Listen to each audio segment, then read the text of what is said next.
Bonjour. Aujourd'hui, je voulais parler d'un livre assez connu dans le domaine du développement personnel qui est Influence et manipulation de Robert Cialdini. Ce livre, pour résumer, nous présente divers principes pour s'armer contre la persuasion et la manipulation.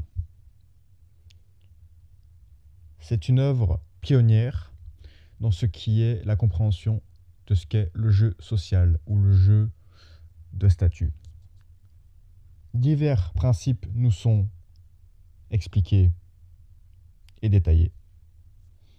Par exemple, un des plus universels est l'effet de contraste, qui consiste en l'altération de notre perception face à une perception en amont, qui est utilisée notamment dans l'immobilier, dans les concessions de voitures ou dans les magasins de luxe par exemple.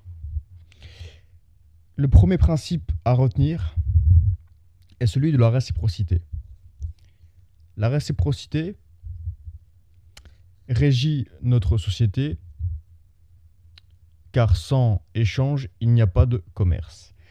L'auteur nous dit que pour résumer, la réciprocité, quand on tente de nous persuader ou de manipuler, a lieu lorsque nous recevons un avantage, un cadeau ou un objet gratuitement, qui cache bien évidemment un piège ou une obligation, comme vu dans les 48 lois du pouvoir de Robert Greene à la loi 40, n'hésitez pas à en payer le prix. Ensuite, le deuxième principe, engagement et cohérence. Nous essayons d'être et de paraître cohérents dans notre comportement et vis-à-vis de l'opinion que nous avons de nous-mêmes, à savoir notre identité.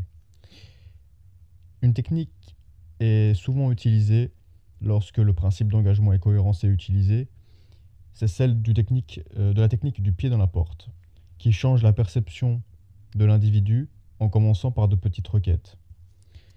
Et par exemple, lorsque des formulaires doivent être remplis lors de requêtes acceptées, on note que les engagements écrits, étant donné qu'ils demandent plus d'efforts, sont les plus efficaces de conclure un marché avec quelqu'un, comparé à ceux qui sont verbaux, évidemment.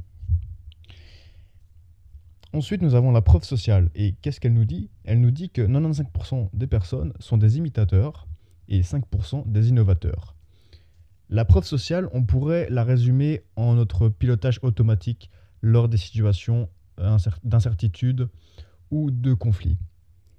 Notamment, on peut l'expliquer par un résumé assez simple qui consiste en un comportement est imité lors de situations confuses, lors de moments d'incertitude, à savoir l'ignorance collective.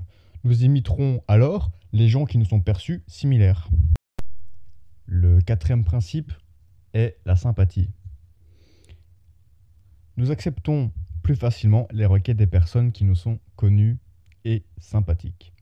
Si vous voulez utiliser ou vous défendre face à ce principe, 5 points sont à retenir. L'apparence physique, à savoir l'effet de halo, la similarité, à savoir la preuve sociale, les compliments, la familiarité, qui consiste en la coopération ou la haine d'un groupe ou d'un individu, et l'association positive et négative, résultant d'un conditionnement qui se traduit évidemment par la citation « qui se ressemble s'assemble ».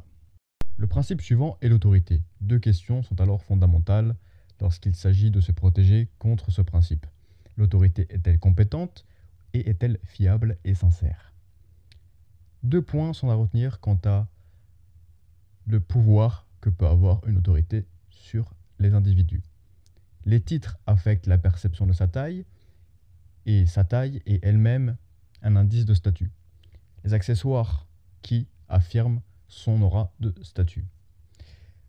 Pour ce principe, nous devrons alors prendre conscience de celui-ci pour supprimer l'effet de surprise, dans le cas où l'autorité veut nous influencer, manipuler. Ensuite vient la rareté. Qu'est-ce que la rareté ?